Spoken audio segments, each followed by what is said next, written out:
Today on the John Ankerberg Show, where did we come from? How did we get here? What brought us into existence? In most high schools and colleges, Charles Darwin's theory of evolution is presented as an established fact of science rather than a theory. But today, many leading scientists in their peer-reviewed literature are rejecting Darwin's theory for many reasons. One of the most important being the Cambrian explosion of animals, where complex, fully formed animals suddenly just appeared in the fossil record, with no prior ancestors before them. Why do some scientists believe that these animals present compelling evidence of an all-powerful designing intelligence in the history of life? My guest today is Dr. Stephen Meyer, who received his PhD in the philosophy of science from Cambridge University, as the author of the best-selling book, Darwin's Doubt. We invite you to join us.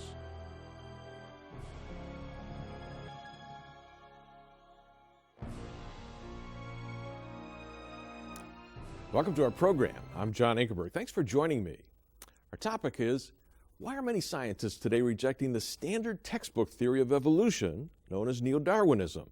And where did the problems with the contemporary evolutionary theory begin? And Dr. Meyer, I'm really glad that you're here, and I want to start this program by asking you to explain how the fossil record poses a problem for Darwinian evolution. It actually poses two big problems. Right. Well, we've been talking about a doubt that Darwin had about the adequacy of his own theory, its ability to explain all the evidence. And his doubt concerned a major event in the history of life known as the Cambrian explosion, in which the first major groups of complex animals arose very abruptly in the fossil record.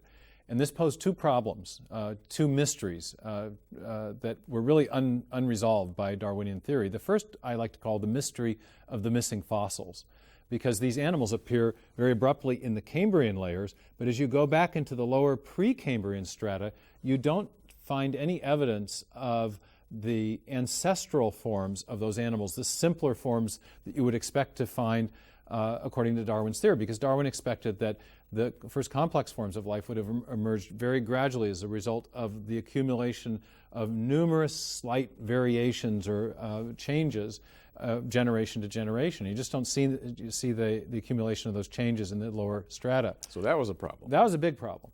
But there's an even more fundamental problem, and one that we've grown to appreciate in much more depth in the 20th century and 21st century, and that's essentially an engineering problem. How would the evolutionary process have built these complex forms of animal life, especially since they arose so abruptly in such a narrow window of geologic time? And that's, in my book, I look at both of those two mysteries, but the second mystery is more fundamental, and it's grown very much more acute because of things that we've discovered in modern biology during the second half of the 20th century, since the 1950s. And in particular, things that we've discovered about the information-bearing properties of living organisms and the information-bearing properties of the amazing molecule known as DNA. Yeah. When Crick and Watson came out with this discovery, what did they show us? Well, Watson and Crick made the extraordinary discovery in 1953 that is, world-renowned. It was they were able to elucidate the structure of the DNA molecule, and they showed that the DNA molecule had this famed double helical structure with 4 chemicals running along the inside of that helix.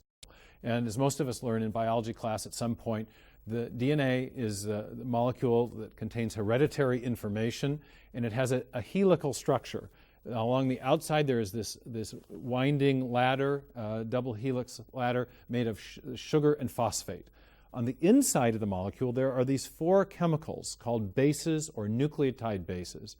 And in 1957, 4 years after the structure was discerned, Francis Crick put forward I think what was one of the most important hypotheses in the history of science. It's called the sequence hypothesis. And what Crick proposed was that these 4 chemicals that chemists represent with the letters A, T, G, and C are actually functioning like alphabetic letters in a written text or like zeros and ones in a section of computer code. That is to say, it's not their chemical shape or structure that matters. What matters is the arrangement of those chemicals such that they are able to convey instructions for building all the important proteins and protein machines that keep cells alive. So what you have on the DNA molecule is literally digital code that provides instructions for building the crucial parts of cells that allow all life to exist. When you go down that spine, how much information is there? Well, in the human genome, there's about 3 billion nucleotides. And even in a single one-celled organism, there is enough information to build a minimally complex one-celled organism requires about 400 or 500 proteins. And that's going to compute to several hundred thousand what are called base pairs, or individual nucleotide letters in that genetic message. That all have to be arranged precisely. They have to be arranged precisely so that the instruction set will direct the construction of these proteins, these various kinds of proteins that are needed to keep cells alive. And proteins are essentially the toolbox of the cell. That some of them process information, some of them build structural parts, little miniature machines. We're discovering inside cells there are literally little tiny machines. There's a form of nanotechnology, sliding clamps and rotary engines and robotic walking proteins. And then some proteins catalyze reactions. These are the enzymes that we hear about. So proteins do all the jobs that keep cells alive and animals alive, but they can only be built if the instruction set is right, and that instruction set is stored on DNA. Even Bill Gates, when he looked at this, what did he say? Well, Bill Gates has said that DNA is like a software program, only much more complex than any we've ever been able to create. And many biologists have made similar observations. Famed biotech pioneer Leroy Hood has said very, very directly that DNA contains digital code. All right, explain how DNA relates to the Cambrian explosion and what we're talking about. Well, right. I used to ask my students a question, and if you want to give your computer a new function, what do you have to give it? And they'd say, well, code or instructions or software or information, and all of those are correct answers. And it turns out that the same thing is true in life. If you want to build a new form of life from a simpler pre-existing form of life, you need new information, or rather, to put it more precisely, the evolutionary process would need to generate new information, new code. And that raises a big question. How does it do that? How would it do that? How could it do that?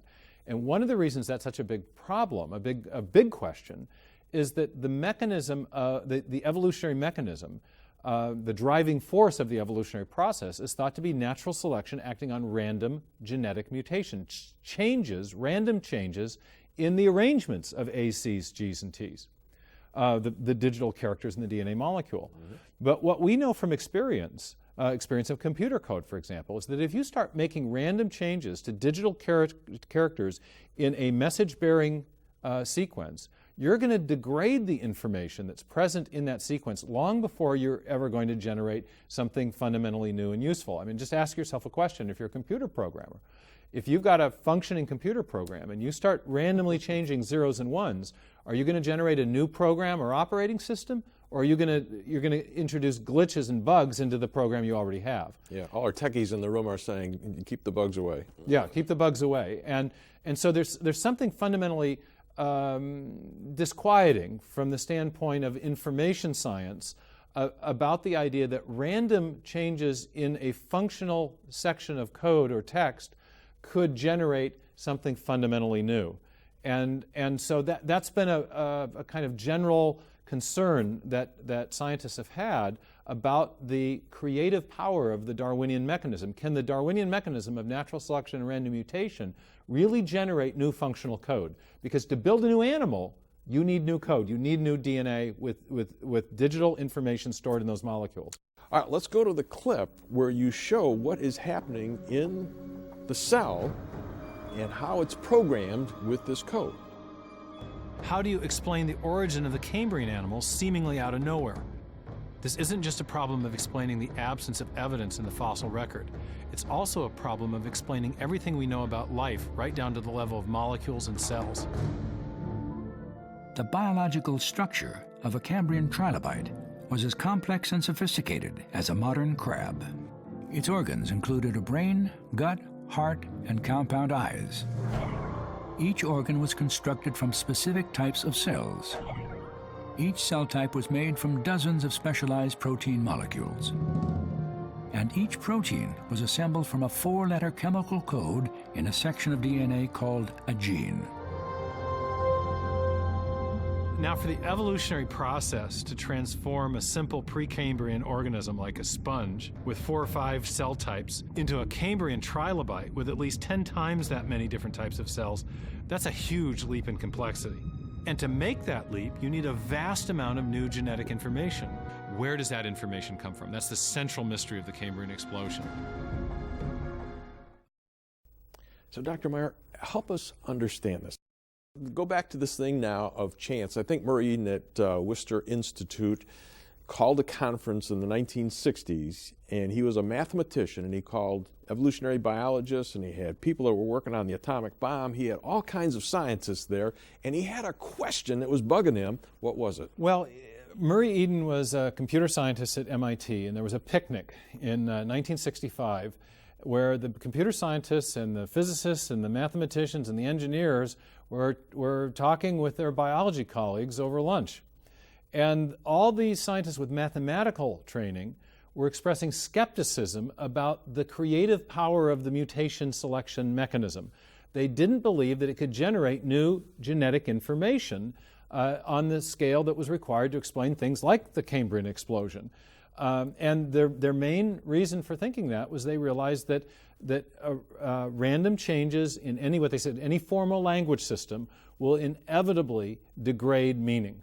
And that is because there's a lot more ways to go wrong than there are to go right. If anyone's played Scrabble and you have a pile of letters, you know that if you just reach in and start picking the letters out at random, you're overwhelmingly more likely to get gibberish than you are to get a word. And that's actually because people have worked out the math on this. The ratio of functional words for any given length to the ratio of sequences of characters that give you gibberish is really minuscule. It's in the case of a 12-letter word, I think the ratio is 1 over 100 trillion. One word for every 100 trillion arrangements of characters that give you nothing but gibberish. So if you start with a word or start with a section of functional genetic text or a section of computer code and you start randomly changing it, you're overwhelmingly more likely to end up with gibberish because most of the sequences are gibberish. And that's the problem that the engineers were concerned about at Wistar. And so this is just not a good way to think about how genetic information originated. This mechanism simply is unlikely to produce anything good in the time we have available. Or as Murray Eden says, it's improbable. It probably couldn't happen. It's improbable on a cosmic scale. Yeah. All right, let's go to the clip where you show what is happening in the cell and how it's programmed with this code. In 1957, Francis Crick first proposed that chemicals called bases along the spine of the DNA molecule function as alphabetic characters in a written language or digital characters in a machine code. This animation shows how this digital information directs protein synthesis. First, a large protein complex separates the tightly wound strands of the DNA to prepare it to be copied. During this process of transcription, a protein complex called a polymerase produces a single-stranded copy of the original instructions. Here we see this copy, a messenger RNA molecule, being constructed inside the polymerase as individual bases are positioned and added to the growing strand. Now we see the polymerase in action from the outside as it spits out the messenger RNA transcript. Next, this RNA transcript approaches and passes through a molecular machine called the nuclear pore complex, an information recognition device that controls the flow of information in and out of the cell's nucleus.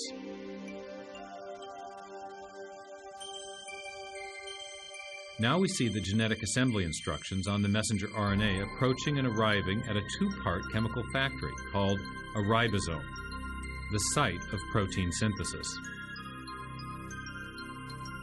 As the messenger RNA transcript passes through the ribosome, the process of translation begins. During translation, a mechanical assembly line builds a specifically sequenced chain of amino acids in accord with the instructions on the transcript. These amino acids are transported from other parts of the cell by molecules called transfer RNAs, which link specific sequences of bases to corresponding amino acids. The sequential arrangement of the amino acids determines the type of protein constructed. When the construction of the chain is complete, it is transported to a barrel-shaped machine that helps fold it into the precise shape required to perform its function. After the chain is folded into a protein, it is released into the outer cytoplasm to do its job in the cell.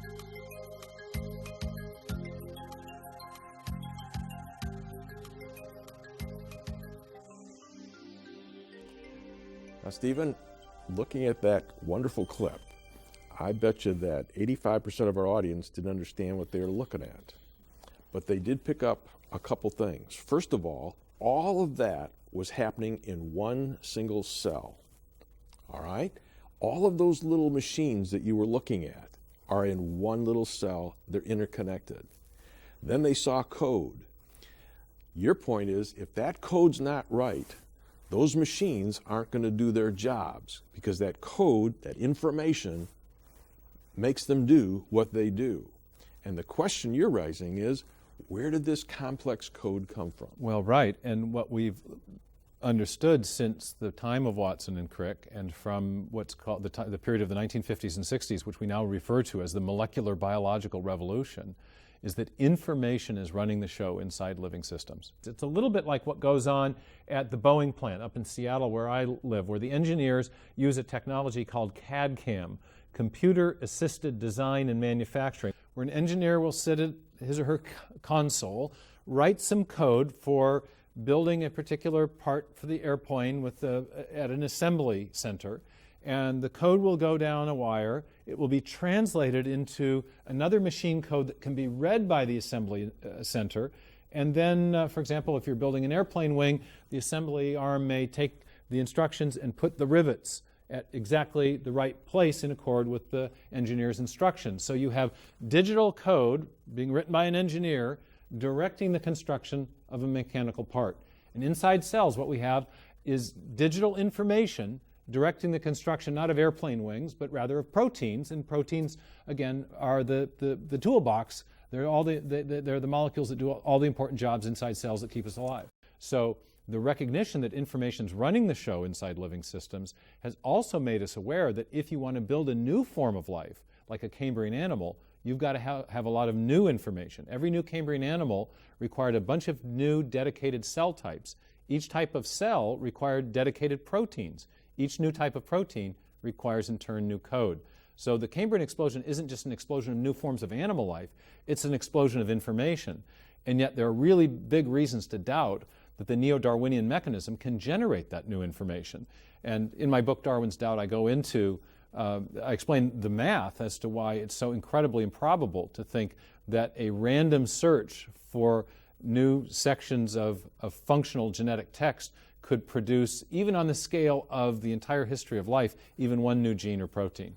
Stephen, illustrate that with your story about the thief trying to break into a lock. Let me give you a homespun illustration. Imagine we've got a bike outside the building here, and there is but it's locked with a nice 4-dial bike lock. Is it more likely that a thief will be able to open the lock as a result of a random search for the combination, or is it more likely that the thief will fail? Now, in a way, it's a trick question, because it depends on how much time the thief has to try to open the combination. We know that there's a lot of different combinations. In fact, with a 4-dial lock, there's 10 times 10 times 10 times 10, or 10,000 possible arrangements of those digits, only one of which will open the lock. If the thief only has a couple minutes, the thief will, by random means, only be able to sample a very small number of those combinations, and so it's overwhelmingly more likely in that case that the thief will fail. But we could imagine a situation where, say, we gave the thief several days to do it, and he was able to sample more than half of the combinations, in which case it would become more likely that he would succeed than he would fail. But what if we change the illustration a little bit? What if we give the thief that same, say, 24-hour period, and now we confront him with this lock, a lock with 10 dials on it? Now, well, with 10 dials, you're not just adding combinations, you're multiplying by 10 with each new dial. So for a 10-dial lock, you actually have 10 to the 10 possible combinations, or 10 billion combinations. So even in a day, a full 24-hour period, the thief is only going to be able to sample a very tiny fraction of that total 10 billion. So in that case, it's overwhelmingly more likely that a random search will fail to find the meaningful combination that will open the lock. Now, the question in biology is the situation for finding a new gene or protein more like the first case, where the lock has a reasonably small number of combinations in relation to the time available, or is it more like the second case, where the number of combinations is so vast that even with a great deal of time, there's not going to be enough time to sample more than a small fraction of the combinations? And what is it? Well, it turns out that the biological system confronting us is not like the 4-dial lock with the day, it's much more like the 10-dial lock. In fact, there's a scientist named Douglas Axe who's given a very precise estimate of this, and he has shown that that it's much more like a bike lock with 77 dials, which is one for every functional arrangement of those letters in the DNA code. There are 10 to the 77th arrangements that will give you gibberish. That is a non-functional, non-folding amino acid chain rather than a functional protein.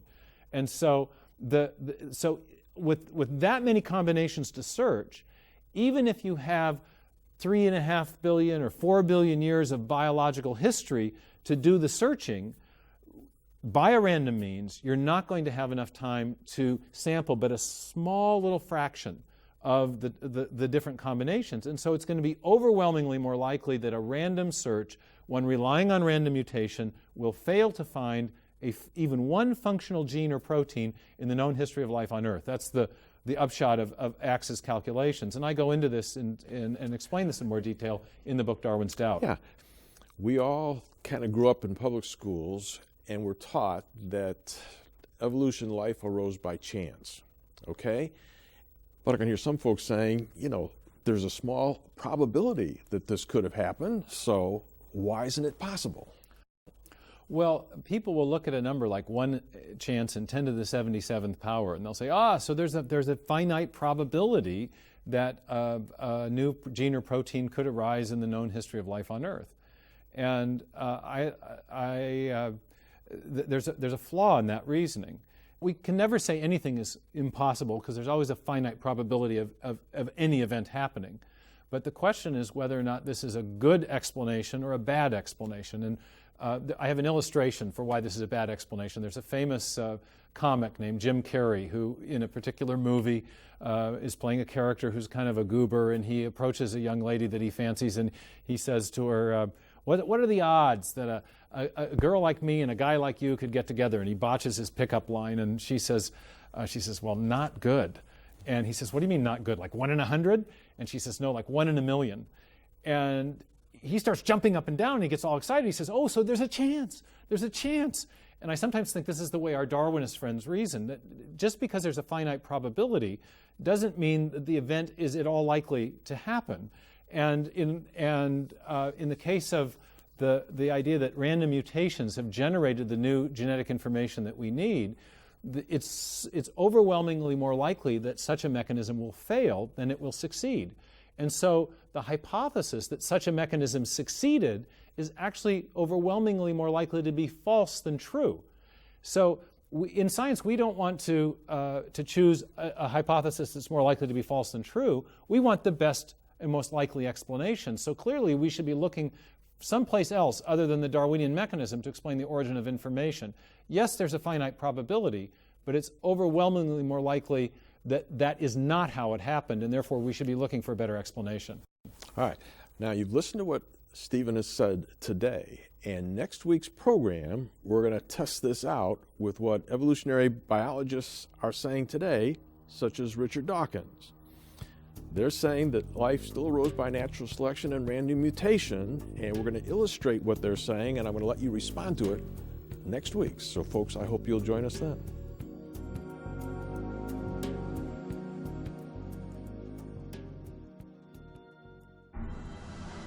If you would like to have all of the information in our new series, The Mystery of the Missing Fossils, featuring Dr. Stephen Meyer, all 4 half-hour television programs are available on DVD for a gift of $49. You will see the astonishing evidence that has led scientists to conclude that fully developed, complex animals suddenly appeared on Earth during the Cambrian Age and had no prior ancestors, and why this fossil evidence goes directly against Charles Darwin's theory of evolution, why an all-powerful intelligent designer is a better scientific explanation than Darwinism for the sudden appearance of fully formed animals in the fossil record. The 4 important programs in this series are available on DVD for a gift of $49. Then our second series is entitled The Case for Intelligent Design. Charles Darwin admitted he did not know how the first cell came into existence. But today, molecular biologists have discovered that the human cell is not simple, but complex beyond belief. In the nucleus of each cell is the DNA molecule, which contains a storehouse of 3 billion characters of precise information in digital code. This digital code is crucial to the origin and function of all plants, animals, and humans. But where did this complex DNA code come from? And is an all-powerful intelligent designer a better scientific explanation than Darwinism for the genetic information found in the DNA molecule? The 4 television programs in this series are also available on DVD for a gift of $49.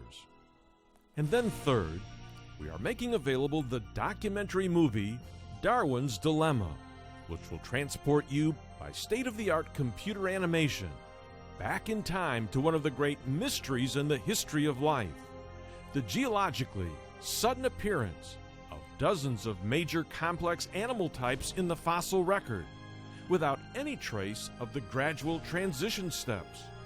You will learn of the vast intelligence God used in meticulously creating and designing the first animals. This documentary movie is available on DVD for a gift of $30. And finally, if you wish to order all 3 of these items together, that is both television series plus the documentary movie Darwin's Dilemma, they are available together in a special package for only $100. And to order now, you may call 1-800-805-3030. That's 1-800-805-3030. Or you may order these programs now at our website at jashow.org.